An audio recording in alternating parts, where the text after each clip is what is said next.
So let's say you have a brilliant idea for a video. You flesh it into a script, grab your camera or an iPhone and head out to shoot. You come back thinking you've got some amazing footages and get to editing it, only to realize that you've forgotten half of the shots you needed. Maybe a close-up of your product, or maybe a B-roll of how it gets used, or simply a footage of a customer using your product. If this is something that has happened to you, you know how painful this can be. And the easiest way to never ever find yourself in a spot like this is to create a good storyboard. So in this video, we'll walk you through 2 simple ways for how you can create an effective storyboard for your videos. The first one is more visual and the second one involves describing your scenes in the form of a text. Sounds fun? Let's jump right in. Let's start with the first way, which is a lot more common among creators and filmmakers, which is using stick figures and illustrations to bring out your scene. One big disclaimer I'd like to give you before you start to panic is that you don't have to be a great sketch artist to storyboard. In fact, just drawing simple shapes, denoting different objects can get your point across. Here's legendary director Martin Scorsese using extremely basic stick figures to illustrate his scenes and plan them out.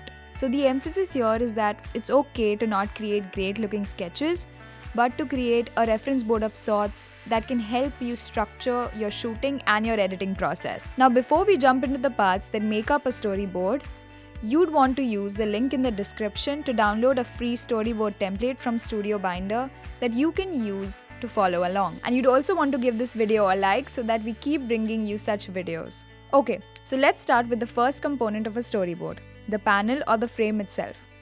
The panel is the rectangle proxy for what your audience is going to see.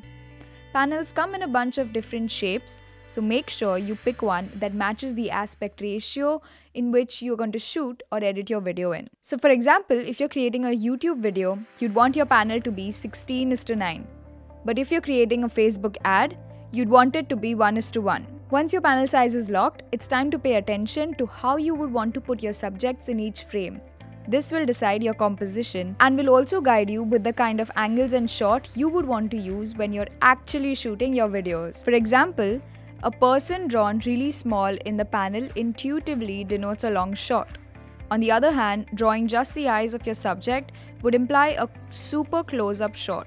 So if you're creating an ad and want a close-up of the brand name or the label, you can just draw that out in the panel. How you're seeing the subject from the panel will also denote the angle that you want to shoot your scene from. For example, if you have a scene where you want to show your subject talking to the camera, like in a vlog, you'd want to draw him at eye level. On the other hand, if you want to show your point of view when you're looking at your feet on a beach, you'll want to draw this from a top angle. You can also indicate motion in your frames with the help of arrows. Let's say you want to indicate that your subject moves from left to right in the frame. You can draw an arrow pointing to the right next to the subject. There are no fixed rules to using arrows. The only thing that you would want to ensure is that they're easy to read and they tell you exactly what motion to expect in that shot. Now, if you want to add more detailing to your shots, you can add arrows inside your panel to indicate the movement of your characters, or around the edges to indicate camera movements, like pan or zoom. Again, you can always detail this out with a text next to your arrow or below your panel to add more clarity and avoid any confusion while shooting your footages. Okay, now let's come to the second way you can use to storyboard your videos. That is, through a written instruction that go hand in hand with the script detailing how you want your visuals to be. You can use the storyboard for when you're creating short-form bite-sized content like a 30-second Instagram ad or a quick promo video for your brand. We'll use a promo video we created last year to take you through the steps. If your video has a voiceover that'll form your entire script, you'd want to first flesh out your voiceover text as we did here. Next, you'd want to split these scenes based on when you imagine your visuals to change. For instance, in our video, we imagined the visual of the astronaut to be there throughout our first 3 lines of the text, and hence, they will be combined into scene 1. Our second line needed to have a separate visual that showcases how we only got a few views. So that became our second scene, and so on and so forth. Now, there could be instances where you'd want multiple clips to play in the same line of a text.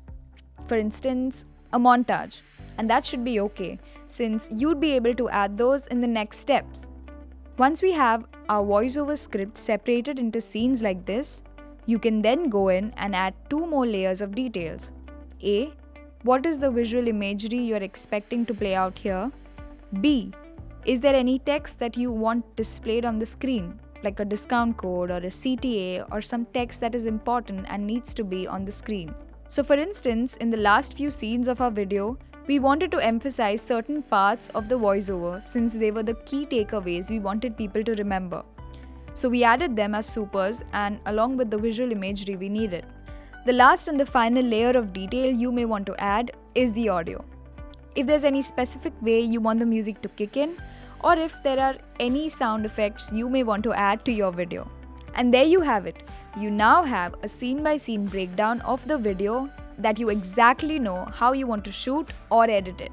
In fact, this framework can even work well if you're looking to create stock footage-based videos or motion graphic-based videos.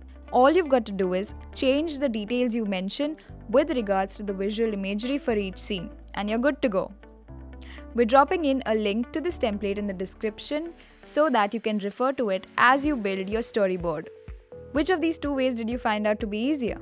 Let us know in the comments below along with any questions you may have with regards to turning your scripts into storyboard. And if you want to learn more about how you can master visual storytelling in your videos, you may want to check out this video where we run you through 5 key steps on how you can create cinematic videos.